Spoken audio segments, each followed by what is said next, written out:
যে 5টি কথা আত্মীয়দের কখনোই বলবেন না। নিজেকে রক্ষা করুন নীরবতা দিয়ে। প্রতিটি সম্পর্ক সম্মান পায় আমাদের আচরণে, কিন্তু টিকে থাকে আমাদের বিচার বুদ্ধি ও নীরবতায়। সব সত্য বলা যায় না, সব আত্মীয় ভালোবাসে না। কেউ কেউ জানে কিভাবে মুখে হাসি রেখে ভিতরে বিষ ছড়াতে হয়। সব কথা বোঝার মতো মন সবার থাকে না। তাই মনে রাখুন, সব কথা আত্মীয় স্বজনের সঙ্গে শেয়ার করা ঠিক নয়। আজ বলছি 5টি গুরুত্বপূর্ণ কথা, যা কখনোই আত্মীয়দের কাছে প্রকাশ না করাই বুদ্ধিমানের কাজ। প্রথম কথাটি হলো, আপনার আর্থিক অবস্থা বা সফলতার পরিমাণ কখনোই আপনার আত্মীয় স্বজনকে জানাতে যাবেন না। আপনার নীরব উন্নতি হলো আপনার আত্মরক্ষার শ্রেষ্ঠ পন্থা। আপনার আর্থিক অবস্থা ভালো বা খারাপ, জীবনে যতই অগ্রগতি হোক না কেন, তা যেন হয় একান্ত নীরব অর্জন। আপনার আর্থিক অবস্থা সম্পর্কে অবগত হয়ে আপনার আত্মীয়রাই তখন আপনাকে জাজ করবে। কেউ করবে হিংসে, কেউ চাইবে সুযোগ নিতে।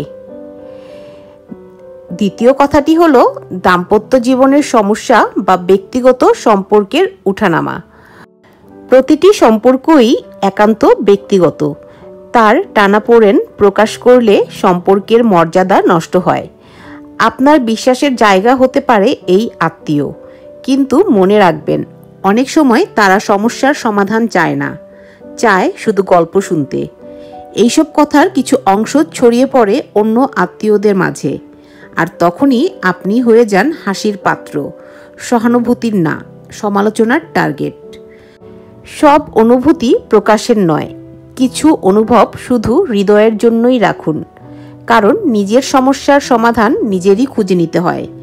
বাইরের মানুষ নয়, তা আত্মীয় হোক কিংবা পরিচিত, তারা আপনার সম্পর্ককে আরও দুর্বল করে দিতে পারে।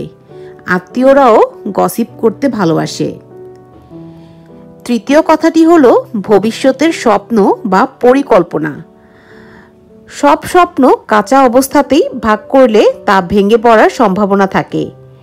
স্বপ্ন আগে শক্ত হোক, বাস্তবে গড়ে উঠুক, তারপর মানুষ জানুক। নীরবে গড়া স্বপ্নের ভিত্তি হয় সবচেয়ে দৃঢ়। তাই আপনার ভবিষ্যৎ পরিকল্পনার কথা কখনোই আপনার আত্মীয় স্বজনদেরকে জানাতে যাবেন না। চতুর্থ কথাটি হলো, অন্য কারো সম্পর্কে নেতিবাচক মত। প্রত্যেকের সম্পর্ক আলাদা, প্রতিক্রিয়াও আলাদা। অন্য কারো বিষয়ে নেতিবাচক মন্তব্য করা মানে নিজের মানসিক পরিপক্কতাকে প্রশ্নবিদ্ধ করা। একজন আত্মীয়র কাছে আরেক আত্মীয়র বদনাম করলে শেষমেশ দুজনের কাছেই আপনি খারাপ হয়ে যাবেন, নিজেই সম্পর্ক হারাবেন। এখানে কেউ সত্যের পক্ষে থাকে না, সবাই থাকে সুবিধার পক্ষে। সবচেয়ে শেষ কথাটি হলো, আপনার হতাশা বা দুর্বলতা বা মানসিক কষ্ট সম্পর্কে অন্য কাউকে বলতে যাবেন না। সব আত্মীয় সমবেদনা দেয় না। কেউ এটাকে সুযোগ ভাবতে পারে, কেউ দুর্বলতা হিসেবেও দেখে। মানসিক দুর্বলতা মানেই আপনি ছোট নন। আপনার কষ্টের গল্প শুধু বলুন সেই মানুষকে, যে সত্যিই বোঝে এবং চায় আপনি ভালো থাকুন। নিজেকে বুঝতে শেখা, সময় দেওয়া, এটাই হচ্ছে প্রকৃত আত্মসম্মান। আমরা সবাই চাই আত্মীয় স্বজন আমাদের পাশে থাকুক। আত্মীয়তা মানে রক্তের সম্পর্ক, কিন্তু বাস্তবতা হলো সব আত্মীয় পাশে থাকে না, সব সম্পর্ক নিরাপদ হয় না।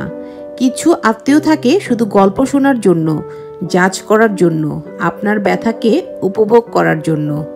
তাই নিজের কথা, নিজের অনুভব, নিজের স্বপ্ন সবাইকে বলবেন না। সব কথা বলতে নেই, সব সত্য সবার জন্য নয়। সব সম্পর্ককে বিশ্বাস নয়, বেছে নিন কোনটায় বিশ্বাস করবেন আর কোনটায় শুধু হেসে চলবেন। নিজের অনুভূতির মূল্য বুঝুন, বিশ্বাস করার আগে যাচাই করুন। নীরবতা দুর্বলতা নয়, বরং এটা এক ধরনের আত্মরক্ষা, যা আপনাকে অনেক অহেতুক ব্যথা থেকে বাঁচায়। নিজের ভেতর আলো জ্বালান, বাইরের অন্ধকারে তা নিভে যেতে দিবেন না। এই ভিডিও যদি আপনার চিন্তাকে ছুঁয়ে যায়, তাহলে নীরবে হলেও নিজেকে একটু নতুনভাবে ভাবতে শুরু করুন। সব কথা বলার হয় না, সব কান শোনার যোগ্য নয়, তাই বেছে বলুন। ভালো থাকুন।